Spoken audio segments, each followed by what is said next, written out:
think I was like, right, I know I need to get a job. I had it in my head, like I was just ready to work towards finding a job, so I applied to absolutely everywhere, took my CV and everywhere, and heard back from places. So, and it's quite a town where a lot of people who work in hospitality are travelers, so there's always like vacancies and stuff like coming in and out. Like it's quite easy to find a job here, and there's so many hospitality jobs. Like you saw how many cafes and restaurants there were just in Dunsborough, and it's such a tiny place. Like there's about 12 different coffee places, and they're always heaving. Yeah. So it seems as though it was a good tourist destination for Australians as well, for people. Lots of caravan parks as well. Yeah. It's quite a rich area. There's a lot of money in it. Yeah, and I have to say, folks, so far across this Western Australian trip, this has been the best place to watch the sunset. One of my favourite activities and pastimes. So it's been a real highlight. So Izzy, you're in a great location. Yeah. You're only about 5 minutes away from the beach. Yeah. 5-minute walk. Yeah, 5-minute walk. So no car needed at the moment. Yeah. But you've managed to settle down a bit, got your own little place as well, which is pretty cool. I love my studio.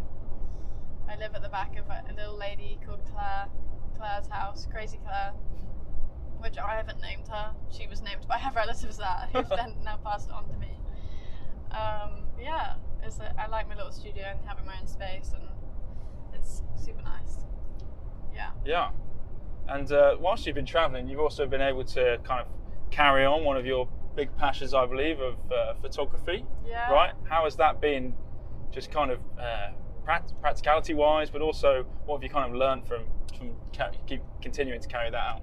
I found it, like, I love doing it, but I also am at a point where I'm not sure where I want to head with it.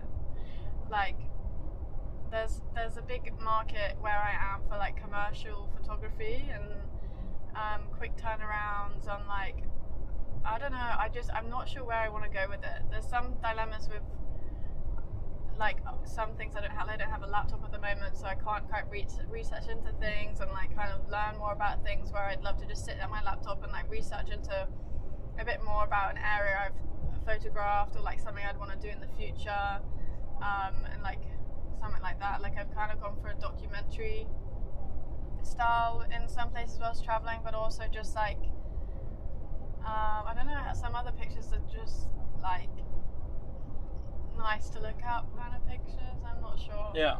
Like a bit, you'd see it hung up on a wall kind of thing, and like in the Tate.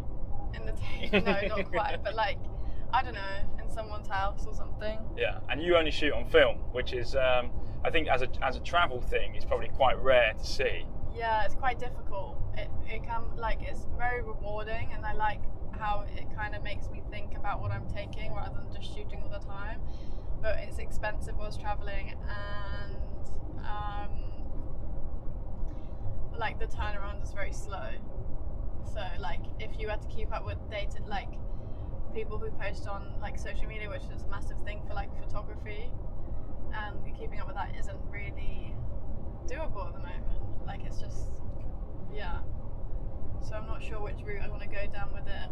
I would like to make it so like I would be able to make an income about it at maybe some point, but yeah, I'm not sure.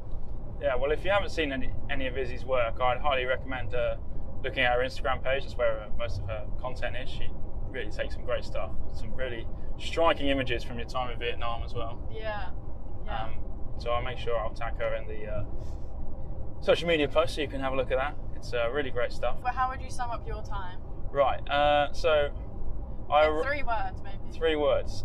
Authentic. Right. Colourful. Yeah, okay. And I don't know, creative. Creative. Okay. I just made up on the spot. All I can picture is red wine. Yeah. Red wine. Red wine, like really deep red wine. Yeah, we had an absolutely fantastic experience tasting a number of different wines at Vassie Felix, which is one of the vineyards in Margaret River. Yeah, lovely little spot. You can also catch some of their wines in the Majestic stores in the UK, as Izzy's dad managed to find, which is absolutely fantastic stuff from him. Yeah, that was quite funny. My dad sent me, I sent my dad a picture of us, a picture of the wine and the olives I was eating in the vineyard yesterday, and he replied saying, what, where are you? What wine are you drinking? Where are you tasting your wine? So I said Vasi Felix, and then I missed his message saying, which wine do you recommend? Until later on I saw, and he sent me a photo of 2 Vasi Felix's wine in our back garden, and he said, can't quite join you, but we're joining you remotely. So yeah, which was quite sweet. So Big HJ, if you're listening, and if Majestic haven't sent you a Vasi Felix in this latest month's wine box, then make sure you get out to the one in Farnham and pick some up. It was pretty good stuff. We had to pay a few additional fees for some of the more premium versions, but it was an absolute... We didn't actually. I don't think we did. Oh no, we didn't. It was an absolute bargain. It was $15, and we had a glass of wine each. Yeah, and olives. I don't know how we managed that. Yeah, maybe just because we just... I don't know. Very kind people. Unless I think the machine messed up. Yeah, and we went out for dinner at Izzy's one of the places where Izzy works at. We had a very lovely time, called Wayfinder. Big up Wayfinder, yeah. Yes. Brand new cellar door and restaurant in Dunsborough if anyone's in town. It got reviewed on Perth Now the other day. Perth Now, the media outlet. Have you heard of it? No, I haven't. So we had a review there, and I got mentioned. Izzy's attentiveness and great knowledge made our dining experience excellent. Oh, that's a definite thing for a LinkedIn caption right there. Right, but it was mainly about Felipe, who's our chef. Yeah. It was a big rave about the food, basically. Yeah, fantastic array of... However, they did spell my name wrong. They spelled it with 2 S's.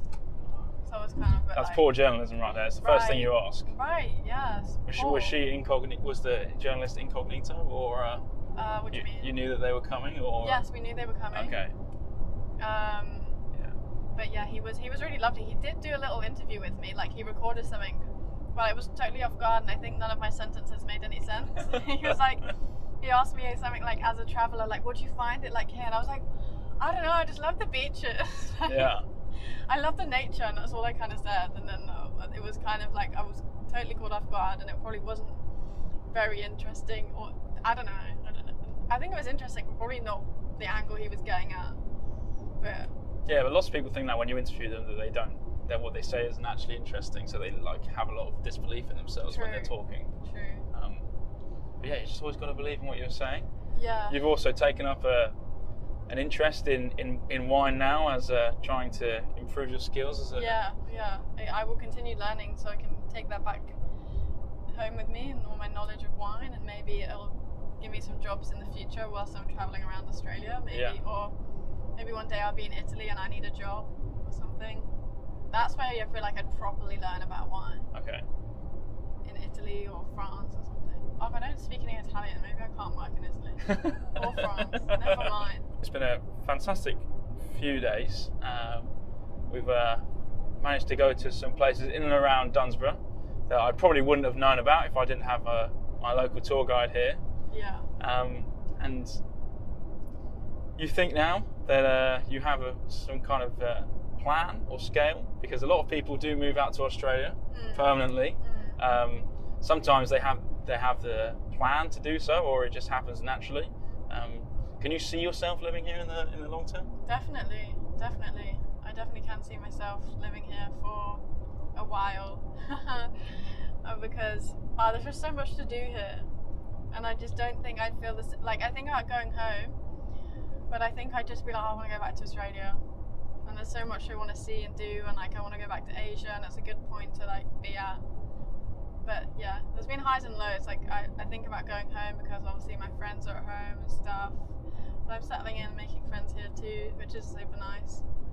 But yeah, fantastic. We'll see how it goes. Yeah. I guess the last thing I should probably ask you is, as a solo female traveller, in terms of because I know a lot of people get caught up, am I going to be safe in these places? Am I going to really get what I want out of it?